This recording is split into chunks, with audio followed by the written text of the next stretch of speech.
చట్టం ముందు అందరూ సమానమేనని మరోసారి చాటిన తీర్పు. 2013లో గోవాలో జరిగిన ఒక లైంగిక దాడి కేసులో తెహల్కా పత్రిక వ్యవస్థాపకుడు మాజీ సంపాదకుడు తరుణ్ తేజ్పాల్ను బాంబే హైకోర్టు దోషిగా నిర్ధారించి 10 సంవత్సరాల కఠిన కారాగార శిక్ష విధించడం దేశవ్యాప్తంగా చర్చనీయాంశమైంది.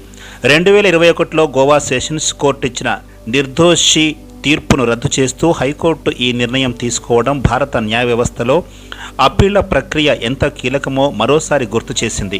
ఈ కేసు కేవలం ఒక వ్యక్తికి విధించిన శిక్షకు మాత్రమే పరిమితం కాదు.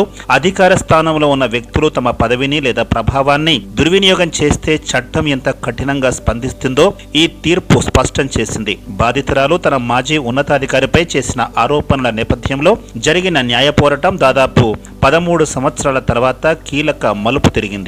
భారతీయ శిక్షా స్మృతిలోని సెక్షన్ 376 2F 354A 354B కింద తేజ్పాల్ను హైకోర్టు దోషిగా నిర్ధారించింది.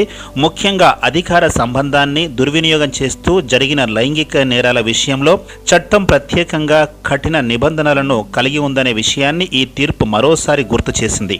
కోర్టు కనిష్టంగా నిర్దేశించిన శిక్షని విధించినప్పటికీ నేరం తీవ్రతను పరిగణలోకి తీసుకుని శిక్ష తప్పదని స్పష్టం చేసింది.